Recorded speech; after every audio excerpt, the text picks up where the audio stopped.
जब सामरा के हनुमान जी मंदिर गए, सैकड़ों गाड़ियां, हजारों लोग रास्ते पर स्वागत करते चले गए। आम जनता का भाजपा के प्रति लगाव, प्रेम और स्नेह और मोदी जी को तीसरी बार प्रधानमंत्री बनाने के लिए जो उत्साह है वो देखने को बनता है।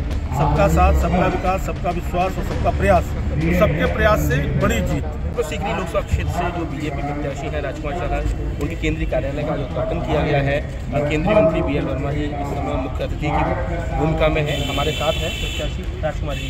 आप बताइए चार साहब, किस तरह से देख रहे हैं, क्योंकि अब इलेक्शन काफ़ी तेजी से आगे बढ़ रहा है, तो किस तरह का रिस्पॉन्स आपने देखा होगा चुनाव की घोषणा, टिकट की घोषणा जब 2 मार्च को हुई और उसके बाद जिस प्रकार बटेश्वर की ओर सैकड़ों गाड़ियों का काफिला और हजारों लोग साथ चले, उसके बाद जब सामरा के हनुमान जी मंदिर गए, सैकड़ों गाड़ियां, हजारों लोग रास्ते पर स्वागत करते चले गए। और उसी प्रकार से अभी जगनेर ग्वाल बाबा पे भी बड़ा रोड शो निकला, हजारों लोगों ने रास्ते पर स्वागत किए।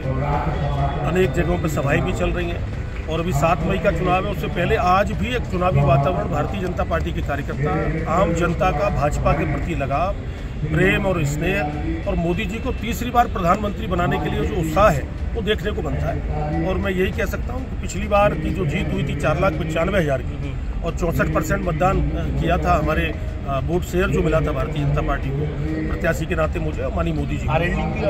RLD हमारे साथ है, चौधरी चरण सिंह जी को भारत रत्न देकर माननीय मोदी जी ने सम्मानित किया है। तो RLD भी आज हमारे साथ है, तो उससे भी हमारी शक्ति बढ़ेगी। निषाद पार्टी भी हमारे साथ है, उससे भी हमारी ताकत और शक्ति बढ़ेगी। तो मैं समझता हूँ कि जो सबका साथ, सबका विकास, सबका विश्वास और सबका प्रयास, तो सबके प्रयास से बड़ी जीत, उत्तर प्रदेश की सबसे बड़ी जीत। और मैं तो चाहूँगा कि मुझे इस बार का जो वातावरण लग रहा है, जो जनता का है मोदी जी के तीसरी बार प्रधानमंत्री बनाने के लिए, देश की बड़ी जीतों में से एक जीत फतेहपुर सीकरी की। बड़ा सवाल है कि आपकी जीत में कुछ लोग स्पीड ब्रेकर की भूमिका में हैं। आपकी पार्टी के फतेहपुर सीकरी से विधायक हैं चौधरी बाबूलाल, पूरी तरह से उन्होंने फ्रंट खोल दिया। उनके बेटे ने ऐलान कर दिया है कि वो चुनाव लड़ेंगे।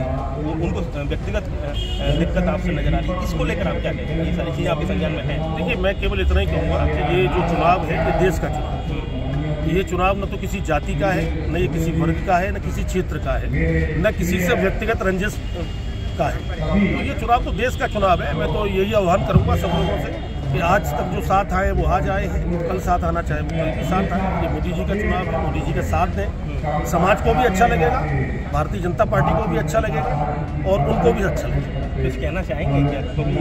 कोई सिटिंग MLA है, वो कहना कि निर्दलीय लड़ेगा?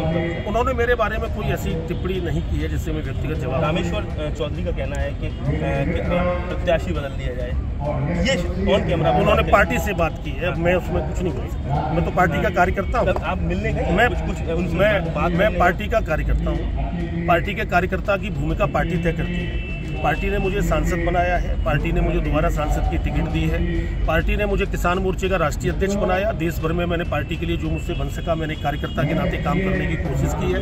आने वाले समय में भी राजकुमार चाह रहे कार्यकर्ता के नाते जीवन भर पार्टी की सेवा में लगा रहे। जीवन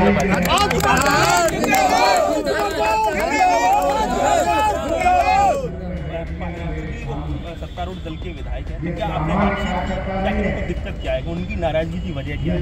किस तरह का संवाद रहा हो आपकी? मेरे निरंतर उनसे फ़ोन पे बातचीतें, विशेषकर विधायक जी से मैंने अनेक बार फ़ोन उनको किए हैं कुछ कार्यक्रमों के लिए आने के लिए। जैसे सामान्यतः मैं सभी विधायकों को फ़ोन करता हूँ, तो उनसे बातचीत हुई है, उन्होंने मेरे फ़ोन भी उठाए हैं, बातचीत भी हुई है। तो उन्होंने बताया कि कभी मैं बाहर हूँ, कभी कहीं हूँ, तो बस इतनी बात है। मना लिया जाएगा क्या?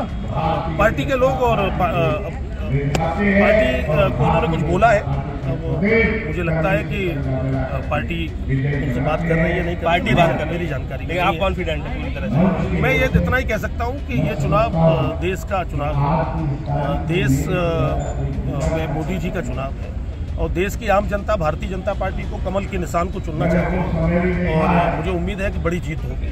और जो लोग व्यक्तिगत महत्वाकांक्षाएं में हों उनको भी धैर्य रखना चाहिए।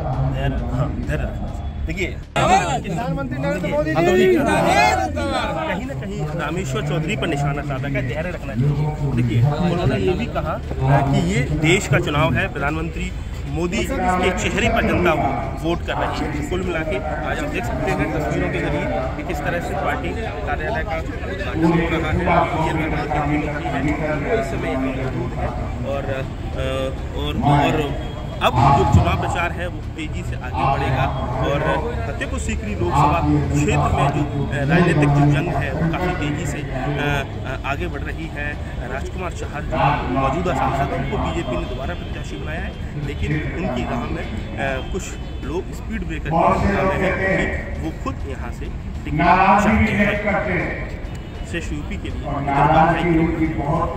उत्तर प्रदेश की हर खबर से अपडेट रहने के लिए श्रेष्ठ यूपी को करें सब्सक्राइब, बेल आइकन दबाएं और देखते रहें श्रेष्ठ यूपी।